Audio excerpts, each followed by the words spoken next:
Hey everybody, Mark Herman, aka LA Bengals fan on most of the major platforms. And we are joined here with Riley Goldman and Jake Circus and Devin Circus. And this is the Week 17 Jungle Talk preview. Yes, Poo Day. All right. Boo day. Who Before day? we, Poo Day. Before we get started, this is a show by fans, for fans. Jake does a number of podcasts. So why don't you tell them where they can find all your stuff? Yep, Jake Circus podcast, Spotify and YouTube. We'll be back around playoff time. But yeah. And Mark, we went 1-1 last week, but I'm sure your teaser won because I Dallas only did, lost and by one. the Cowboys actually were 1.5 point underdog, and I always buy the extra point when given the opportunity. So I had 2.5, and they won and they lost by two. So I was sitting there going, "Oh, well, this is going to be fine." So they actually won on the straight bet too for me. So and Sharp. Robbie, tell them when they can find you on the app formerly known as Twitter. Yeah. At sportsball with three L's at the end on Twitter, and then Riley G_photos on Instagram. I'm running some sports photos I took for my school team right now. All right, excellent. Now, before we get started, I always like to remind you, listen, this is a show by fans, for fans. All we ask is you support the channel. So please subscribe. Please hit the bell so you get the alerts and help us out with the thumbs up. It helps us out with the YouTube analytics. So, but we're going to jump right into this one. This week, I don't know what to think. I've used this analogy before. I feel like we're a dented can with no label, and I don't really know if we're a cream corn or if we're a fruit cocktail or what we're going to be because of what transpired last week. I really expected us to show up against the Steelers. That was a team that basically lost two home games to two-win teams, and then we go in there and get our clocks cleaned. So it's really kind of a quandary. And then the Chiefs are this enigma, and I don't know what we're going to see with the Chiefs this week. So this is just a crazy week where I don't know what to think. Well, You guys it's a little bit different stakes than we thought this was going to be in August and September. Getting the Chiefs New Year's Eve. Oh, let's go. We go back to Arrowhead and get a chance to win our second game there with Burrow. And oh no, it's not. But and it's the same feeling for the Chiefs because there's not a soul on this planet that actually thinks that they have a realistic chance to win the Super Bowl. They'd be breaking 25 years of history. And like I said on my pod a couple weeks ago, I think it was after, I forget which game it was after, but one of the games where they looked like shit. And there's been 12, 13 teams over the last 20 years that have been miles better than this Chiefs team. I mean, you look at some of those Patriots teams that didn't repeat, and all those teams were better than this Chiefs team. None of them repeated.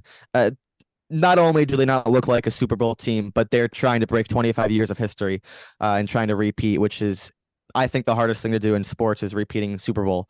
So they're not there. They're playing awful football at the biggest time of the year. And Bengals coming off a game where they, like Mark, you always say that humility is a week away. That's kind of exactly what happened. A Tomlin team showing up in December. Who would have thought? No, it was so disappointing. Both teams, the Bengals losing, and Patrick Mahomes is my quarterback in fantasy, and I actually lost my game by 3.5 points, and Mahomes only gave me 12 points. I mean, I went into the game with Mahomes, a linebacker, and a DB should have easily got 30 points to win my game, and Mahomes was the reason.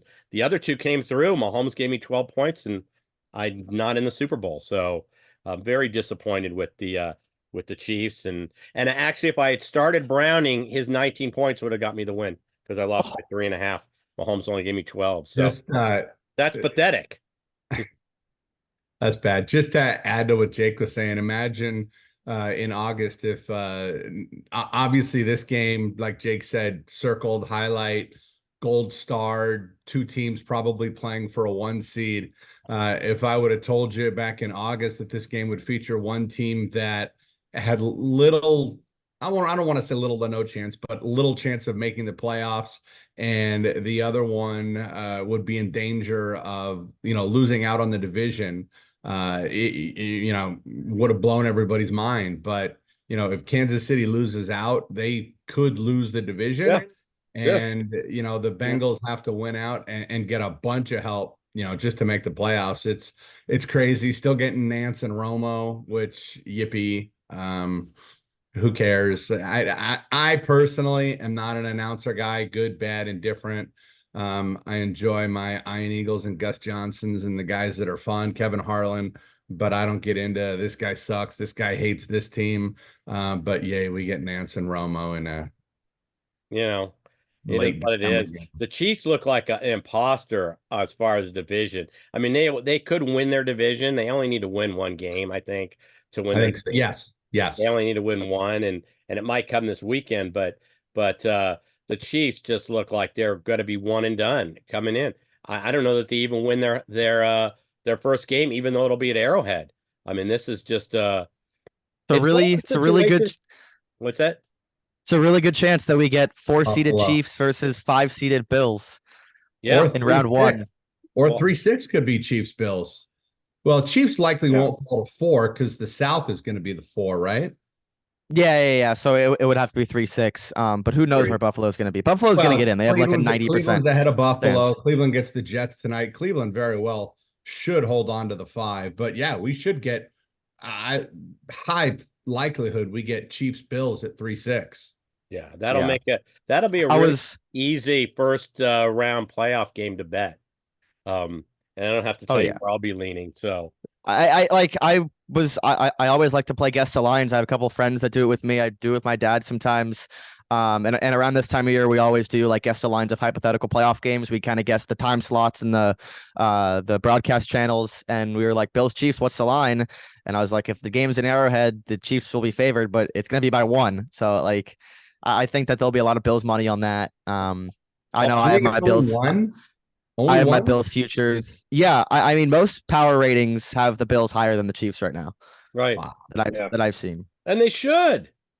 I mean, what? No, I agree. I agree. The Chiefs are one of those things, and then we'll talk about this game specifically, but I don't think they gave Eric Bieniemy enough credit for what he did as offensive coordinator. They certainly didn't give enough credit to Tyreek Hill or any of the wide receivers that they let go. It was kind of like when we drafted a couple offensive linemen, Fisher and Ogbuehi, and we thought Whitworth was expendable, and we let him leave. And then we know what we had with Ogbuehi and Fisher, and they were garbage. And it took us years to recover from that. I think the Chiefs are in that position. They let Hill go. They let all their quality guys go. And they thought, oh, well, we can just plug anybody in Mahomes. But a lot of these receivers made Mahomes who he was, and they didn't give any credit to it. And you just can't throw anybody out there because their receiver core is probably the worst in football. They're just terrible.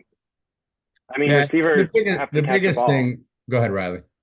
I mean, receivers have to catch a ball, and their receivers barely do that. I mean, no matter how good Mahomes is, which he's arguably the best talented-wise QB in the league, he still has to throw to someone who catches it. Whether they're open or not, he made guys better than they were, but these guys aren't good enough to reach the level that they need to. Right. From him. Oh, they're downright bad. And the crazy thing is the supporting cast is so bad that they've got an emerging star in Rashee Rice who's been great. Fantastic. His snap counts climbing, all the productivity numbers are climbing. But look, the biggest thing, and we haven't mentioned his name yet, Travis Kelce does not command the same respect, coverage, anything from defense that he has in the last 5-6 years. And, I don't know if he's not getting double covered as much. I don't know if he's lost a step. I don't know if he's not getting separation. But Travis Kelce has feasted these last 5 to 7 years on the middle of the field. And sure, he's still getting 6 for 60, 5 for 75 most of the time, but he doesn't change the game the way he used to. And to your point, Riley, I think I'll add that I think Kelce and Mahomes made an average receiving class good enough to be as good. Look, good enough to be an elite team. I'm not saying to take away from anything the Chiefs have done the last couple of years, but between Mahomes and Kelce and what they did, they made the rest of an average offense elite. And now they're just an average offense. I don't see Kelce playing with the same enthusiasm, and No, he's a shell of who he was in terms of enthusiasm. The fact you could see it's like a spoiled child running to the sideline, chucking his helmet, having a whole temper tantrum. I mean, it just shows you the frustration there. I just Yeah. don't see I mean, I guess what word do I want to use, but the same verve, drive. He doesn't have it. Yeah. There's the thing we say. My younger son, Jake's little brother, 15 years old. He's in the baseball world, and whenever one of the 15-year-olds gets a girlfriend, the play always starts to decline a little bit. You see a different approach, different priorities, and in high school, when you get the girlfriend, it changes. Trav, I know he's not going to. we don't need to do we don't but need to do Trav, this. come on, Yeah. We don't need shut to it do this. down. I'm Her name, gonna she's Voldemort. Don't mention her name. I'm I'm not gonna gonna mention her name. I'm gonna ignore that part. We can just scrap the last 30 seconds and I can actually speak of what actually matters. He has not been like bad. Like I don't want it to seem because No. if Chiefs fans Yeah. comes in here, he has not been bad. He's still been a top 7 graded tight end. But for Travis Kelce standards, this has been his Correct. worst year in a while. His Yeah. receiving grade is the lowest it's been since 2015. His yards per route run lowest it's been since 2015. His drop percentage is the highest it's been Really? since 2018. Contested catch percentage lowest it's been since 2017. He yards after the catch per reception lowest it's been since 2019. So all the things that he does that made him more than a tight end, like a Gronkowski type guy that actually changes the game regardless of what position you play. He's not doing this year. He's just been a really, really good tight end. And for this team, that's not enough. No. Correct. Yeah. In the last, I just quickly pulled up his stats. First of all, he's only got 1, 2, 3. He's only got 5 touchdowns on the year.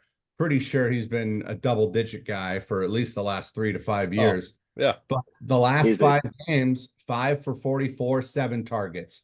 5 for 28, 7 targets. Right. 6 for 83, 10 targets. 4 for 81, 5 targets. 6 for 91, 7 targets. I touched on it. He hasn't been bad, but to Jake's point, he's nothing more than a above average, top tier NFL tight end. Yeah. But to what we were saying earlier, and Jake said it perfectly, for this team to fly like it has the last couple of years, he needs to be elite. Right. Yeah. And he said 42 touchdowns the last 3 years, not counting this year. I mean, the previous 3 years, he had 42 touchdowns. Right. Like you mentioned that he's only got 5 this year. He had 16 last year, 12 and 21, and 14 in 2020. So there's your double digit 3 straight years. Yeah. Yeah. Yeah. I mean, that's you it. even- That's the bottom line right there. The interesting thing is their receiving corps is no different than it's been any year since Tyreek's been gone. Well, that's only been 1 year. I mean, last year Well, yeah. Kelce was one of the best players in the league last year.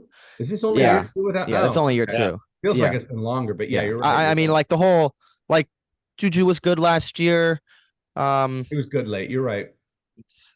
Well, and they had McKinnon more. it. They missed McKinnon in this last McKinnon was a game. monster down. Yeah, they missed them. him in this Yeah. last game. Pacheco got hurt, and all of a sudden they were Yeah. immobilized. So, well, let's jump. McKinnon was an absolute monster weeks 14 and into the playoffs last Yeah. year.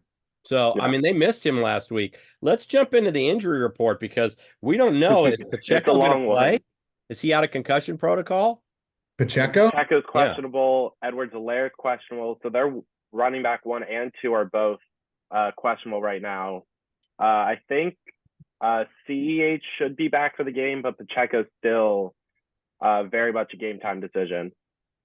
And Yeah, then I think he's still in O-line's concussion banged up. protocol. I don't I'll know that check. he's cleared. Do we know if he's cleared concussion protocol? I think it's still TBD. He still might be in it. I don't know though. Yeah. So, They'll He did not practice today. yeah, but they'll get 2 straight missed. All signs point to him missing this weekend, Pacheco. yeah. See, Still he's in protocol. yeah. And that's the big thing. It's getting through the stages there. I mean, CJ Stroud is just down to the last stage, so No, he's he cleared it in expected the to last play. hour. Right, so He he's going to cleared in the play, last but hour. He you cleared it have to today, get yeah. through the different stages. You're not going to clear 2 or 3 stages in a matter of a day or two. No. It's not going to happen. So, we get CTB back. I was wrong on my last video where we did the math. That was the 4th game. So we do get Yeah. him back. He was full practice. But what doesn't show up on the report is, no reader. And we saw how vulnerable we were to the run. So, But you does know, does being vulnerable to the run this week even matter if they have no running backs? I mean, I know Mahomes can move a little bit, but if they're down to their 3rd string, or I didn't even see 3rd or 4th string running back. Well, McKinnon's out too. I couldn't even tell you who they got if CEH is So their out. 4th string guy. So how dangerous is that run even without Reader in there? well, I don't know. We see. You never know. I mean, Yeah. you never know. Oh my gosh, Jake, their 3rd. You know who their starting running back would be if CEH is out? Oh, it's Pirine. LaMichael Oh, that's- Pirine. Oh, that's awesome. There's an inside joke between Jake and I. Why is that? You want to enlighten or no? Well, it's actually twofold. One is me and Brady actually met him that year. We had a friend, chiropractor, that was training some of the athletes, seeing some of the athletes, treating some of the athletes before they went off to combine training. And that was the year Jake and I went to the Senior Bowl and were knee deep geeked out on the draft. And he was at the Senior Bowl. I think, Jake, I think you met him or interviewed him.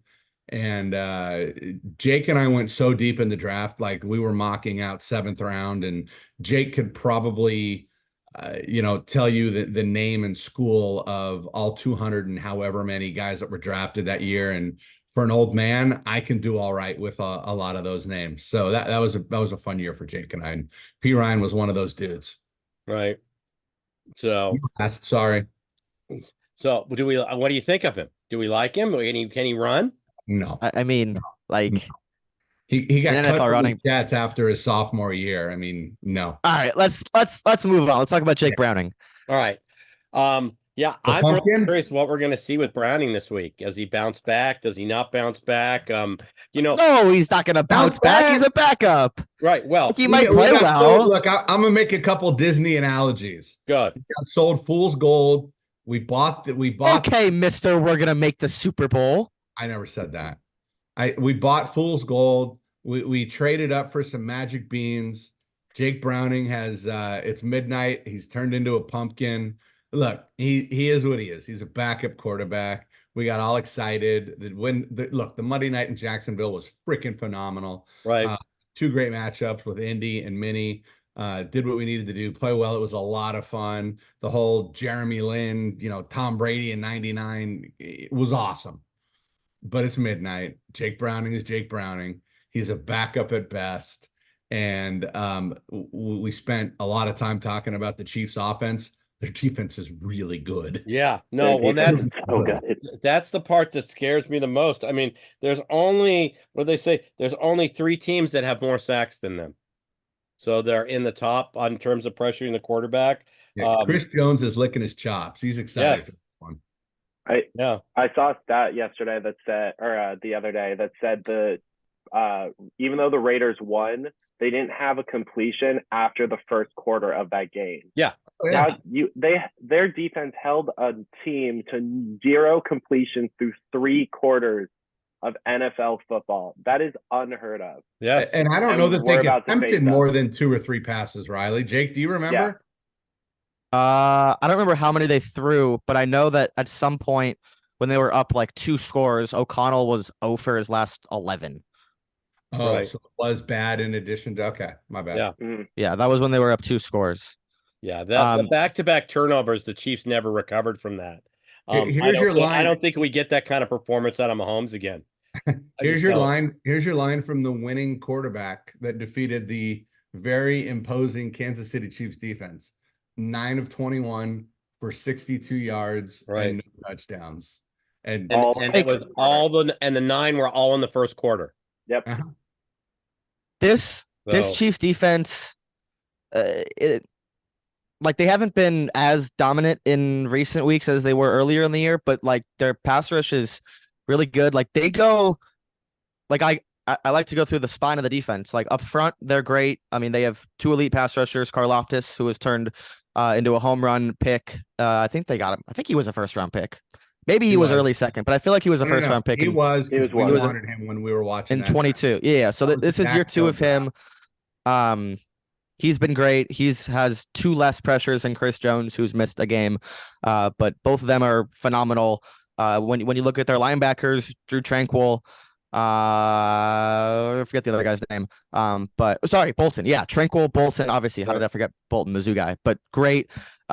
Back end, Joshua Williams, 5th round pick 2 years ago. Great player. L'Jarius Sneed, great player. McDuffie, home run, 1st round pick a year ago. Unbelievable player.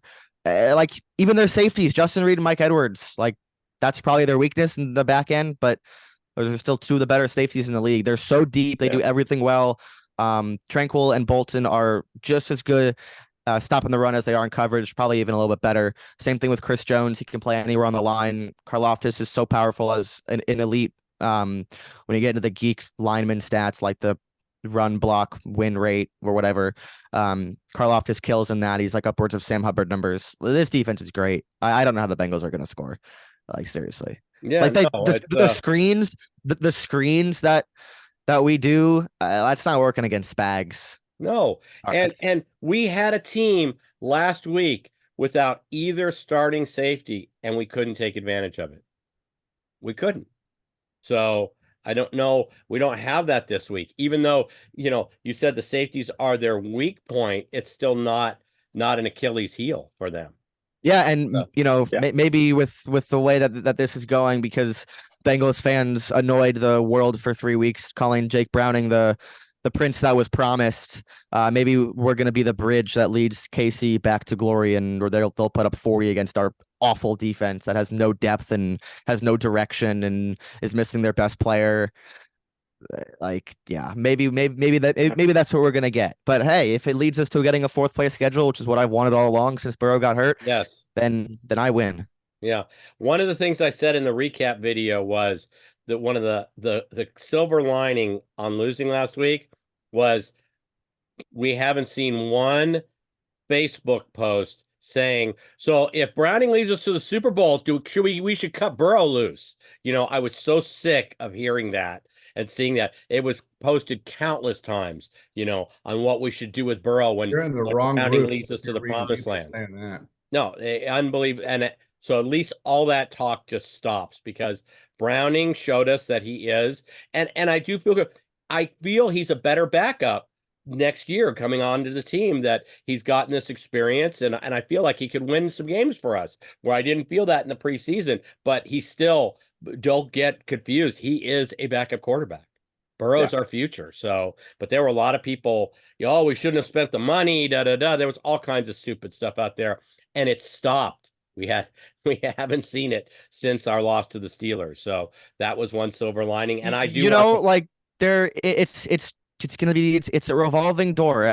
How many backup quarterbacks have we seen this year have 2-3 good games and people call them just like a great quarterback, and then they shit the bed? Look at what Tommy DeVito just did. I mean, the guy was like the face of the NFL Twitter page for like 2 weeks, and then guys is awful. Like, he's terrible. Who else? I mean, Jake, Minnesota's had the Josh Dobbs run, the Josh Dobbs run of insanity. Like this league, this.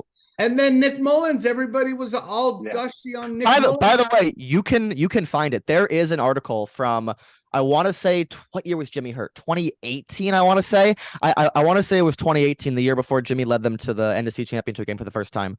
It was 2018. Nick Mullins, I think it was his 2nd game starting. There is an article on Bleacher Report. Some bozo wrote, titled, "Why Nick Mullins is the Future in San Francisco." The year later, they made the NFC Championship with Jimmy. Right.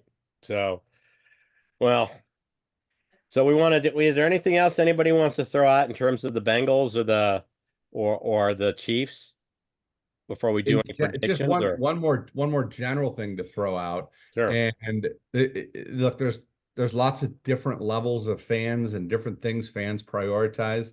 Right now, we're tied with the Steelers for 3rd place. And if you want to talk playoff projections, basically the Bengals have to have Pittsburgh lose a game to get in. To Jake's point, if you want a fourth place schedule, you need the Bengals to lose and Pittsburgh to win. So it's a very interesting conundrum. If the Bengals win out, there is a very viable, reasonable path to the playoffs. It involves Pittsburgh losing, which would then give us a third place schedule and a worse draft pick. There's not I'm sure I know there's some that can root for the team to lose, because if we go 0-2, we're guaranteed a fourth place schedule. Right. Probably a draft pick 11 to 14. There is a thumbs up floating in my face, and I think it likes the idea. Oh, it likes it again. Okay. There you go. what's Because you're finally the ESPN show where you get points when you say it's around the horn. Around the horn. It's around the horn. Around the horn. You get your points because you're finally agreeing with me about having a fourth place schedule. Why that's good. I watched Sunday's game Saturday. Jake and I were together watching the game. I'm not gonna say anything. I go back to the Miami game that got us Burrow. I can't root for us to lose. I can't. But if we go 0-2 and wind up with the 12th pick instead of the 19th pick, that would be fine. If we go 2-0 and make the playoffs, I'm all about culture. I'm all about getting guys right for next year, getting people interested in playing here. I would be great with that. If we go 1-1 and wind up with a third place schedule and don't make the playoffs, I guess that's the we could go 1-1 and still get the fourth place schedule, because the Steelers have the tiebreaker against us. If Pittsburgh goes so we out. could very easily. You know what? Let's do one of those two things. Great. Let's go 2-0 and make the playoffs, or let's go 0-2 and get the 11th pick and have the fourth place schedule. But I just wanted to throw out those scenarios because being dead tied with Pittsburgh impacts a lot of that, and that's what the weekend lies ahead. That's what lies ahead for the weekend. And then you start going further of picking who you want to win this week, because they'll be playing starters the following. Like, people want Cleveland to win this week so that they'll rest starters against us so we can win. It's a lot, but that's what makes the NFL fun these last couple of weeks. Right. I'll say this real quick, and then we can do predictions. Like I've talked about the fourth place schedule a lot. The last couple of weeks, I haven't point blank rooted for them to lose. I was, kind of. I had Pittsburgh last week, so that was I had 2 units on Pittsburgh last week. That was like easy. But anyway, anyways, next week I'm gonna run the numbers. I'm gonna see, like, subjectively, how many teams with an elite quarterback have actually had a fourth place schedule based on an injury. Rodgers never got it. Rodgers missed the season twice. They never end up getting the fourth place schedule. That I know, but I can't really think of anything else with like an elite quarterback missing a whole year. Dak, the Cowboys didn't have a fourth place schedule that year because the Giants were awful. Right. So I'll come back next week and I'll have the numbers, find any elite quarterback that has had a fourth place schedule. But it does not get talked about how the scheduling actually impacts year-to-year stuff, because when the example I always use is 2019 Baltimore. They went 14-2 in the regular season, lost in the divisional round to the Titans. Next year, won 10 games. And they didn't get worse in the offseason, but they had the first place schedule. They didn't win the division in 2018. So I think they had a second or third place schedule. I was on Twitter preseason talking about, I think this is an 11-win team. I think at best this is a 12-win team. And people thought I was crazy. They're like, how are they going to lose 3 less games and they didn't get worse? That's like a normal thing to think. But like, NFL teams they don't just resume from where they were a year ago, even if they have the same roster. This Bengals team has a chance to do that, resume the same team they were with Burrow and a much easier schedule. Like just because it's 2 games, like it is a much easier schedule. 3. Sorry. Yeah. Now it's 3. Yeah. 3. Like it is. It's so much easier if you have a fourth place schedule and like a great quarterback. Teams go from worst to first all the time just because of slightly increased quarterback play, maybe a new coach, but the schedule. Like think of remember the trend? Yeah. That's like, I think it ended last year. It was like 17 of 18 years a team has gone from worst to first. Yep. And we would be, if we get the fourth place schedule, we will be the popular pick. Bengals are probably we will be the hands-on. Everybody will be picking us as the worst first team. Yeah, the Bengals will probably be favored to win the division next year. Like maybe, but it'll be close with Baltimore. I will say, in the grand scheme of things, the way the schedule falls, it's not as big of an advantage as it could be because our seeded games is the AFC South. They're all dog slop. The NFC No, they're South. not. AFC South, Look, the Houston Colts with are gonna, another year. the Colts are going to finish Col- last. No, it's not the Colts. Who is it's The Titans are going to finish last. How they do against us this year? Titans all They beat us. My They point. beat us. My point is, it's not as bad. It's not as advantage as it could be. NFC South meaningless. They're all terrible. I will say it is nice because the other one is the AFC East to get Patriots over Bills or Dolphins. Yes. That's a Yeah. big advantage. No. I think the AFC South is huge. I mean, Jacksonville, Houston, and Indy could all be like really good next year. Houston and like you don't want to play teams with quarterbacks in their second year. That's the mold. Like, that's when they pop. You don't think Stroud's going to pop next year? Look what he's doing now. Richardson. Yeah. Houston will be favored to win the division next year, Oh, even if they don't win it this definitely. year. Easily. Yes. No, you're right. They could take a jump to an 11-win team. You're right. Yeah. So The Titans are in purgatory. No one knows what's going on with them. They might bring back Ryan Tannehill. yeah. My guy. I listened to a podcast today talking about what because Derrick Henry is likely gone unless he gives them the ultimate hometown discount. Apparently, they'll have a ton of money in salary cap room, and it makes a ton of sense for them to bring in a Josh Jacobs or a Saquon Barkley and replace Henry with somebody a couple of years younger because they have the money to do it. No, 100%. 100%. I don't see it. I don't see it I happening. mean, Why would they they- don't need to.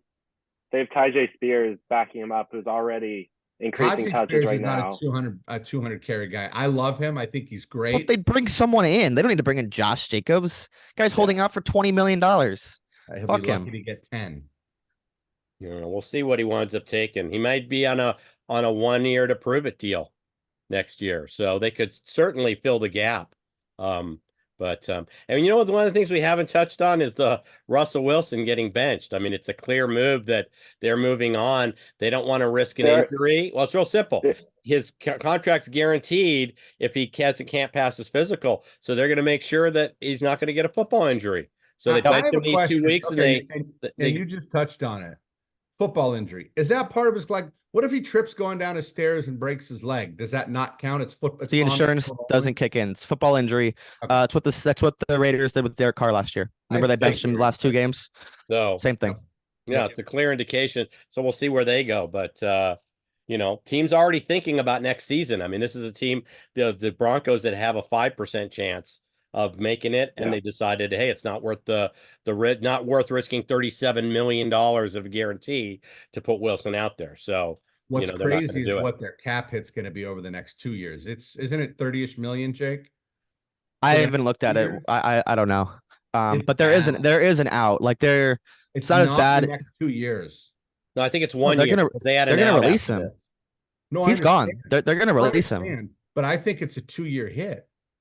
So yeah, it probably is. It probably is. But the bulk of it's going to be next year, and then they transit, and then some of it's just the signing bonus that they had to spread out. Right. So, but no, interesting times. So we shall see. I'm along with Devin's kind of mindset in that it's hard for me to root against the Bengals, although I was yelling at Andy Dalton to lose in overtime against Miami, going, "What are you doing? You already showed we could go to overtime. Now let's get Joe Burrow." But I'm in the same boat, but I kind of think that fate will lend its hand. I think we go 1-1 at best, and I think we wind up. You got to remember, we're not in a dead tie with the Steelers. They have the tiebreaker. So that's what I meant. Yeah. So they have to. Yeah. We could finish tied with them. Both teams can go 1-1, and the Steelers will be ahead of us. So, right. All right. Well, let's throw out some. Who wants to go first? Let's throw out some predictions. And we've got the Goldman who will do a prediction. So this is a win because his dad won't. So Ryan, kick it off. Go for it.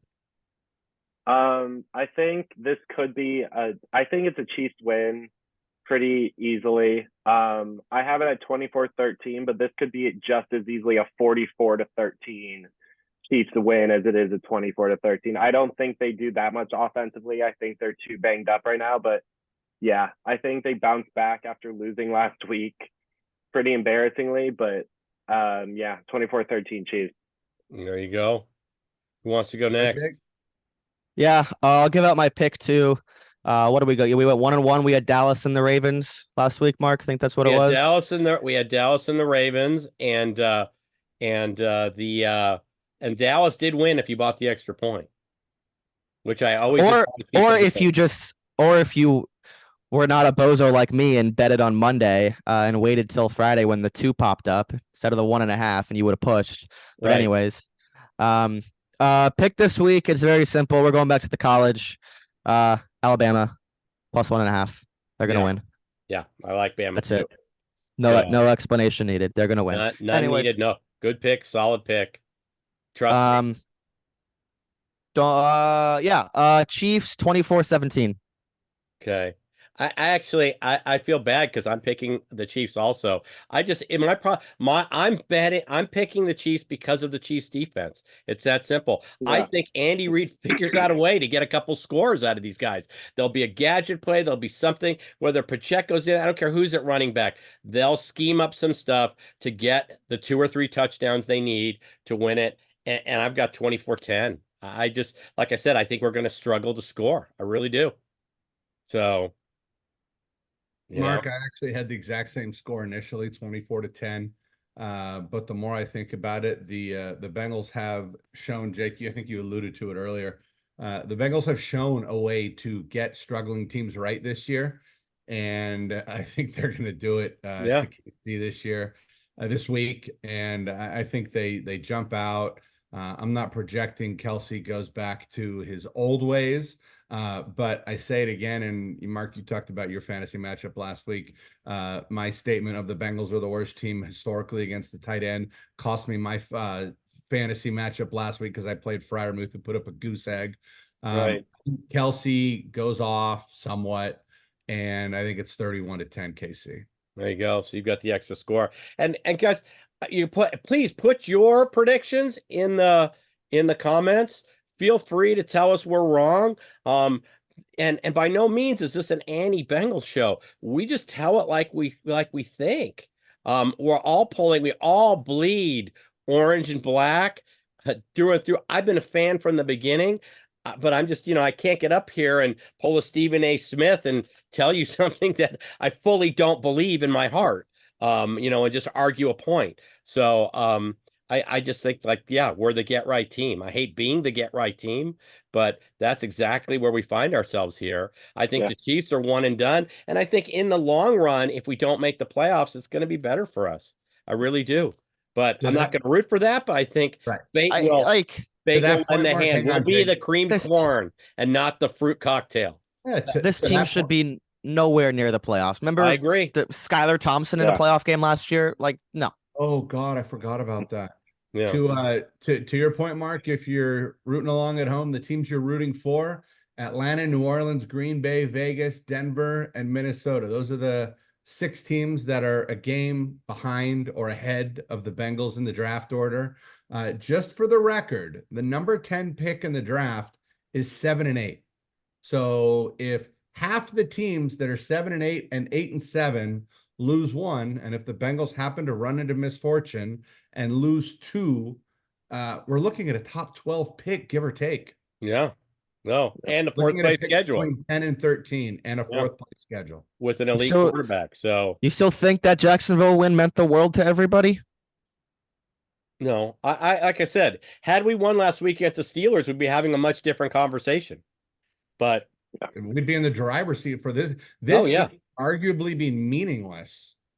Well, look, the Bengals would just have to win one of the next 2 if they would have beat Pittsburgh, and they'd be in. Yeah.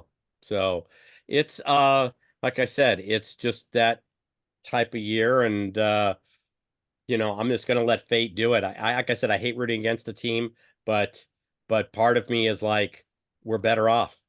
So let's see how it plays out. And Jake, to your point, I'm going to say it again. You and I have had a lot of conversations about this.